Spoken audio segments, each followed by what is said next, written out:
Ever wondered what those elegant ballet movements are called? Welcome to the enchanting universe of ballet, a classical dance form that perfectly embodies grace and precision.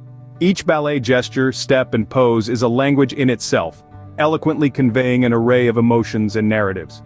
This dance form, originating from the Italian Renaissance courts of the 15th century, has evolved into a comprehensive language of elaborate formal gestures. A truly global art form, ballet transcends cultural boundaries, speaking to the hearts of people worldwide. And just like any other language, it has its own vocabulary. But don't be intimidated. Each term is like a key, unlocking a new movement, a new pose, a new step. And once you start understanding these terms, you'll start to see ballet in a whole new light. So ready to embark on this journey? Diving into the world of ballet, we start with the most fundamental term, ballet itself. Ever heard of a pas de deux or a pirouette? Well, let's dive into the grace of these terms. Pas de deux is like a beautifully choreographed conversation between two dancers. It's a dance duet where two people, entwined in an entrée and adagio, speak through their movements, each with their own variation, culminating in a harmonious coda. It's the dance equivalent of a heart-to-heart, expressed through the language of ballet. Now if we shift our focus to a pirouette, it's like a balletic spin on a merry-go-round. Imagine a dancer, poised on one foot, executing a complete turn. It's not just any turn, mind you. This could be either en dehors, turning away from the supporting leg, or en dedans, turning toward it. It's a whirl of elegance, a vortex of grace, all balanced on a single point. So, next time you see a ballet dancer spinning on one foot, you know they're performing a pirouette. Now let's bend it like ballet dancers and stand on the tips of our toes. Plie, a term that sounds as graceful as it looks, is a simple bending of the knees. There are two types, demi-plie, a half bend, and grand plie, a full bend. Imagine a flower gently folding its petals towards the earth. That's a plie for you. Now on to point shoes. These are not your average footwear. They are specially reinforced to allow dancers to stand, twirl, and leap on the very tips of their toes. It's like walking on eggshells, but make it art. And finally we come to arabesque, a pose as elegant as its name suggests. The dancer stands on one leg while the other extends behind the body at 90 degrees or higher. It's a balancing act that demands strength, flexibility, and a dash of daring. Remember, arabesque is not just a word for a fancy design, it's also a ballet pose. Ever felt like striking an attitude or doing a battement? Well, in the ballet world, these aren't just passing moods or heartbeats. They're integral parts of a dancer's repertoire. Let's dive in. Attitude, the first of our trio, is a pose struck on one leg, with the other lifted and bent at the knee at a 90-degree angle. A dancer's grace lies in a well-turned-out leg, with the knee higher than the foot. It's like balancing on a tightrope, but with style and a dash of, well, attitude. Next up we have balance.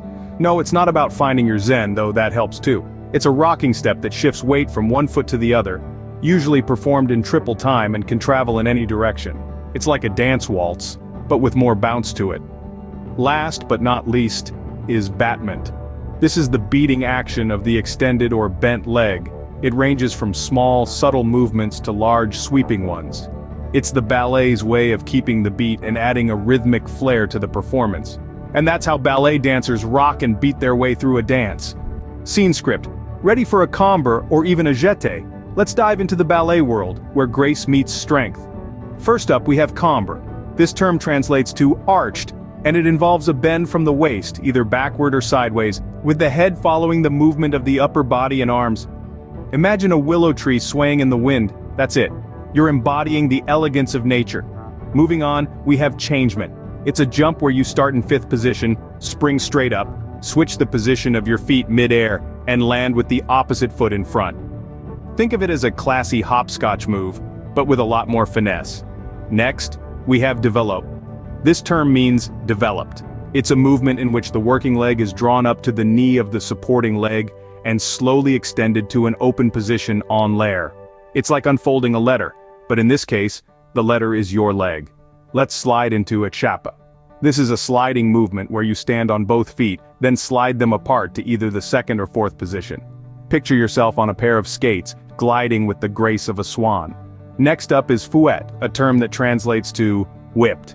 This is often seen in turns where you whip your extended leg to the side or inwards to initiate a spin. It's like being a human top, but with a lot more control and style. Finally, we have the jet.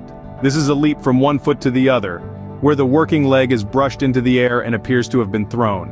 There are a variety of jets, and they may be done petit or grand. It's like you're flying, even if just for a moment. From bending the body to leaping in the air, ballet certainly has it all. So, what's the takeaway from this whirlwind tour of ballet terminology? We've delved into the essence of ballet, a dance form that marries grace, precision, and elaborate gestures. We've witnessed the harmony of a pas de deux, the spin of a pirouette, and the bend of a plie. We've imagined the soft whisper of point shoes, the elegant line of an arabesque, and the poised balance of an attitude. We've felt the rhythmic sway of a balance, the striking beat of a battement, and the flexible bend of a cambre.